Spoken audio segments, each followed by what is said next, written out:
नमस्कार, SPT news में आपका स्वागत है। पेश है 19 नवंबर बुधवार दोपहर 3:15 बजे राजस्थान के विभिन्न शहरों की 15 बड़ी खबरें। सबसे पहले एक नजर डालते हैं आज की हेडलाइंस पर। राजस्थान पुलिस कांस्टेबल भर्ती परीक्षा का रिजल्ट जारी। 11,827 उप प्राचार्यों की अस्थायी वरिष्ठता सूची जारी। प्राचार्य पदों की डीपीसी तैयारी। ट्रिब्यूनल रिफॉर्म्स एक्ट 2021 रद्द किया। सुप्रीम कोर्ट ने कहा यह न्यायिक स्वतंत्रता के खिलाफ। एशिया के सबसे बड़े कच्चे डैम की नहरों में जल्द छोड़ा जाएगा पानी। भाजपा प्रदेशाध्यक्ष के बेटे की शादी 30 नवंबर को। प्रधानमंत्री मुख्यमंत्री को न्योता भेजा। जार्डन में बनाए जाएंगे हेलीपैड। और अब खबरें विस्तार से सुनिए।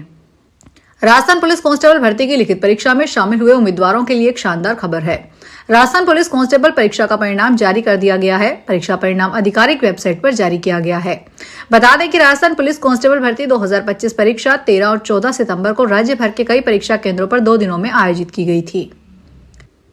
राजस्थान शिक्षा विभाग में पिछले 2 वर्षों से लंबित पदोन्नति प्रक्रिया में तेजी दिखाई देने लगी है। वर्ष 2023-24 तथा 24 और 25 के 26 सितंबर 2025 को आयोजित विभागीय पदोन्नति समिति में चयनित 11,827 उप प्राचार्यों के यथास्थान कार्य ग्रहण की जानकारी निदेशालय को मिलने के बाद शिक्षा निदेशक सीताराम जाट ने इसकी अस्थायी वरीयता सूची जारी कर दी है। निदेशालय ने संबंधित सभी उप प्राचार्यों से 24 नवंबर तक आपत्तियां मांगी है। अधिकारियों को अपनी आपत्ति अपने अपने मंडल के संभागीय संयुक्त निदेशक को निर्धारित तिथि तक देनी होगी। सुप्रीम कोर्ट ने बुधवार को बड़ा फैसला सुनाते हुए ट्रिब्यूनल रिफॉर्म्स एक्ट 2021 को रद्द कर दिया। चीफ जस्टिस बी आर गवाई और जस्टिस के विनोद चंद्रन की बेंच ने कहा कि यह कानून सेपरेशन ऑफ पावर और न्यायिक स्वतंत्रता के सिद्धांतों का उल्लंघन करता है। कोर्ट ने केंद्र सरकार पर भी नाराजगी जताई है कि उसने ट्रिब्यूनल नियुक्तियों को लेकर पहले दिए गए कोर्ट के निर्देशों को लागू नहीं किया। बेंच ने सरकार द्वारा उसी तरह के प्रावधान दोबारा लाने पर आपत्ति जताई जिन्हें सुप्रीम कोर्ट पहले ही खारिज कर चुका था। कोर्ट ने कहा कि यह एक्ट बिना किसी कमी को दूर किए विधायी ओवर रूलिंग जैसा कदम है जो स्वीकार नहीं किया जा सकता है। एशिया के सबसे बड़े कच्चे डैम मोरेल बांध की नहरों में शीघ्र ही किसानों के लिए पानी छोड़ा जाएगा। रबी फसल की बुआई कर रहे दौसा व सवाई माधोपुर जिलों के हजारों किसान बीते कई दिनों से नहरों में पानी छोड़े जाने का इंतजार कर रहे थे। इस वर्ष भी इंद्रदेव की मेहरबानी से किसानों को पर्याप्त सिंचाई जल मिलने की उम्मीद जताई जा रही है। विभागीय अनुमान के अनुसार इस बार करीब 3 माह तक किसानों को मोरेल बांध की नहरों में भरपूर पानी उपलब्ध रहेगा।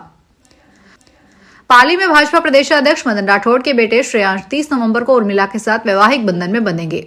शादी की तैयारियां अभी से शुरू हो गई है। शहर के गर्ल्स कॉलेज ग्राउंड में टेंट लगाने का काम अभी से शुरू हो गया है। प्रधानमंत्री नरेंद्र मोदी, गृह मंत्री अमित शाह, मुख्यमंत्री भजन लाल शर्मा सहित भाजपा के कई केंद्रीय और प्रदेश स्तरीय जनप्रतिनिधियों को शादी में आने का न्योता दिया गया है। शादी में कई वीआईपी मेहमान भी आएंगे। उनमें से कई हेलीकॉप्टर के जरिए आएंगे। उनके लिए पानी के जार्डन ओम आश्रम परिसर में हेलीपैड तैयार करवाए जा रहे हैं। राजस्थान के सरकारी स्कूलों में पढ़ाई का कैलेंडर बदलने जा रहा है। शिक्षा विभाग आगामी सत्र से निजी स्कूलों की तर्ज पर अप्रैल महीने में नया शैक्षणिक सत्र शुरू करने की तैयारी में है। हर साल जुलाई से शुरू होने वाला सत्र अब 4 महीने पहले शुरू होगा। जयपुर में शिक्षक संघों और शिक्षा अधिकारियों के साथ हुई बैठक में इस प्रस्ताव पर विस्तृत मंथन हुआ है। बैठक में तय किया गया है कि वार्षिक परीक्षाएं 25 मार्च तक पूरी कर परिणाम 31 मार्च तक घोषित कर दिए जाएंगे। इसके साथ ही 1 अप्रैल से विद्यार्थियों को नई कक्षाओं में प्रवेश दिया जाएगा।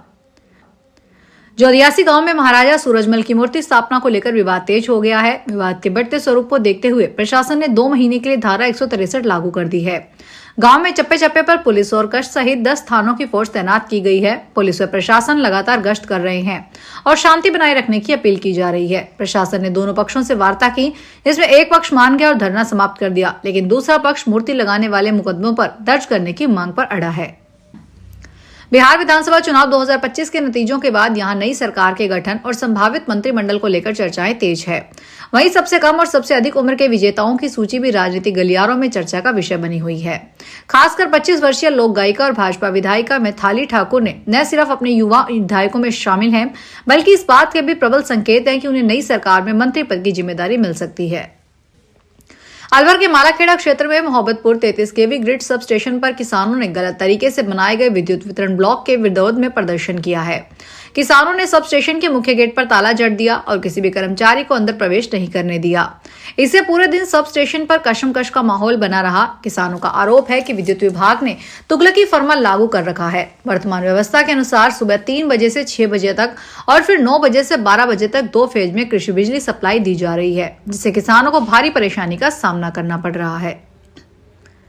रणथंभौर टाइगर रिजर्व स्थित प्रसिद्ध त्रिनेत्र गणेश मंदिर जाने वाले श्रद्धालुओं को बुधवार सुबह एक रोमांचक और डराने वाला अनुभव हुआ। मंदिर मार्ग पर अचानक टाइगर के आने से कुछ देर के लिए श्रद्धालुओं की राह थम गई। बुधवार सुबह गणेश धाम से आगे मुख्य सड़क पर एक टाइगर आ गया और करीब 10 मिनट तक सड़क पर स्वतंत्र रूप से घूमता रहा। इससे त्रिनेत्र गणेश मंदिर जाने वाले श्रद्धालुओं और वाहनों की लंबी कतारें दोनों तरफ लग गई। लोग अपने चौपहिया वाहनों में बैठे बैठे ही टाइगर को देखते रहे और कई श्रद्धालुओं ने उसकी तस्वीरें वीडियो कैमरे में कैद कर लिए। पंजाब सरकार द्वारा प्रशासनिक फेरबदल का दौर लगातार जारी है। अब 2 और आईएएस अधिकारियों का तबादला किया गया है। नए आदेशों के मुताबिक वरुण रूजम को प्रबंधकीय सचिव ट्रांसपोर्ट के साथ साथ पंजाब भवन नई दिल्ली के रेजिडेंट कमिश्नर का अतिरिक्त प्रभार सौंपा गया है। इसी तरह जसपिंदर सिंह को एडीसी मोगा और नगर निगम आयुक्त का अतिरिक्त चार्ज दिया गया है। केंद्रीय जांच एजेंसी ईडी ने आज फर्जीवाड़े मामले में बड़ी कार्रवाई करते हुए अमित कत्याल को गिरफ्तार कर लिया है। बताया जा रहा है कि 300 करोड़ के फर्जीवाड़े मामले में अमित की गिरफ्तारी हुई है। सूत्रों के अनुसार अमित कत्याल लालू परिवार के बेहद करीबी हैं। तेजस्वी यादव से उनके करीबी संबंध है। दरअसल 300 करोड़ रुपए से ज्यादा के फर्जीवाड़े मामले की तफ्तीश के दौरान अमित कत्याल की गिरफ्तारी हुई है। सुरक्षा के लिहाज से अति संवेदनशील कोट भलवाल सेंट्रल जेल में बुधवार सुबह जम्मू कश्मीर पुलिस की काउंटर इंटेलिजेंस यूनिट ने व्यापक तलाशी अभियान चलाया।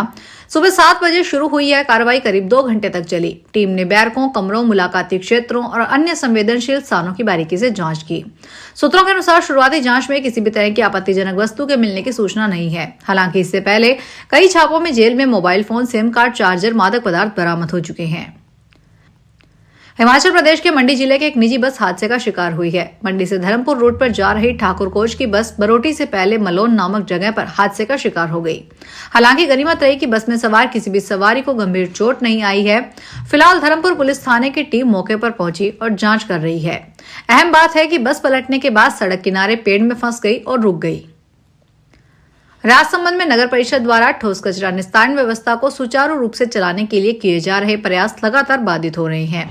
ट्रेचिंग ग्राउंड में कचरा निस्तारण का काम बंद होने के बाद नगर परिषद ने संबंधित फर्म को ब्लैकलिस्ट कर लिया है, लेकिन इसके बावजूद स्थायी समाधान अब तक नहीं निकल पाया है। स्थिति यह है कि हर बार पूछे जाने पर अधिकारी सिर्फ इतना भर कहते हैं कि टेंडर किया जा रहा है। उधर लंबे समय से काम ठप होने के कारण ट्रेचिंग ग्राउंड और आसपास के इलाकों में कचरे के बड़े ढेर फिर से बनने लगे हैं। इससे स्थानीय लोगों में नाराजगी बढ़ती जा रही है। फिलहाल इस बुलेटिन में इतना ही, फिर हाजिर होंगे बड़ी खबरों के साथ। अगर आप भी अपने आसपास की छोटी बड़ी और महत्वपूर्ण खबरों से अपडेट रहना चाहते हैं तो सब्सक्राइब कीजिए हमारे चैनल एसपीटी न्यूज को और प्रेस कीजिए बेल आइकन पर।